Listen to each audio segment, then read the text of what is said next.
Okay, let's just jump right into something that's, well, it's one of the most unsettling ideas in the entire Bible. It's this possibility that you could have all the spiritual power, serious power, and still completely miss the point. Seriously, just picture this for a second. Imagine you have a ministry that is just on fire. It's powerful. You pray for people, and boom, things happen. You're seeing real supernatural stuff, right? By every single outward sign, you are a huge success. And then, the day comes. The one day that matters more than any other.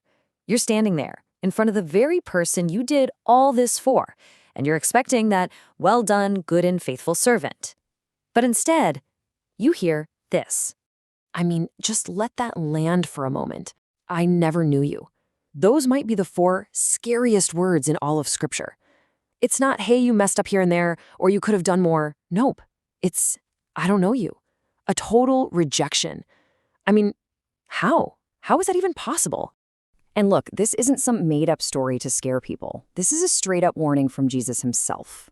And it's a warning that just shatters so many of our ideas today about what it means to have a successful spiritual life. And get this, look at what they list off as their accomplishments. We're not talking about small stuff here. We're talking prophecy, casting out demons, doing a ton of miracles. This is the resume of a spiritual superstar, right? They're laying out their case, pointing to all their powerful works. But here's the part that should really give us pause. Jesus doesn't say a few people might run into this problem. He says many. Not a few, many. So this isn't some, rare thing that only happens to a couple of outliers. It's a massive warning sign about a path that a whole lot of people could end up on. So what does that tell us? It points to this huge and honestly really dangerous misconception that's kind of crept into how we think about faith, how the church often thinks. And on the surface, it makes perfect sense, doesn't it? Hey, if God is using me, if I'm seeing his power in my life, then obviously he's happy with me, right? That's got to be his stamp of approval. But that's the exact idea that Jesus is tearing down here. So you've got this massive clash. On one hand, our assumption is power equals approval. Simple. But on the other hand, you have Jesus' flat-out warning that lots of people with that exact power are going to be rejected. Both of those things can't be true at the same time. And this gets us to the absolute core of it.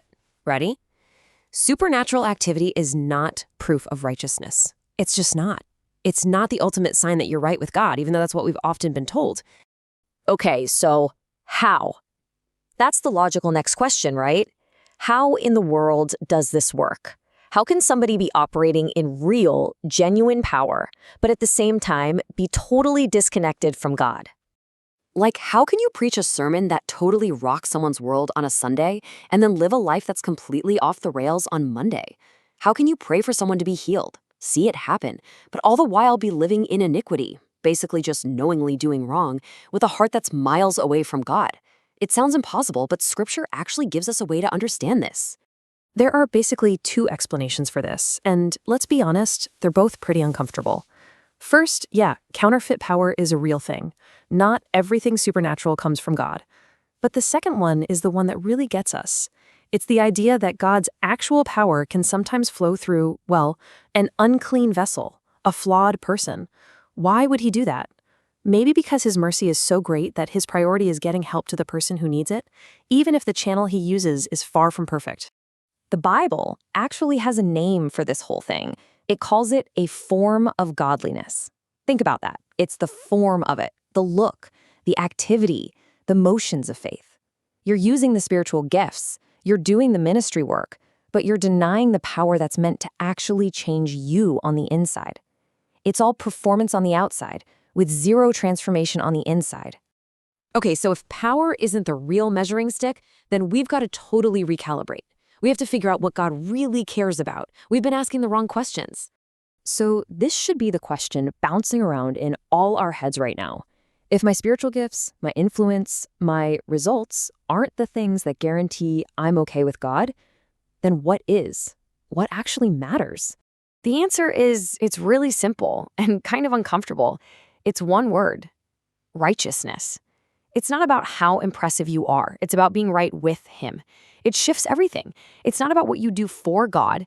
It's about what he's done in you. It's about your heart, your life actually lining up with who he is. And look at how backwards we've gotten this. The Bible is super clear. Follow love and then desire the gifts. The relationship part comes first. But so often we do the exact opposite, right? We chase the gifts, the influence, the power, and just kind of hope the love and character stuff will eventually catch up.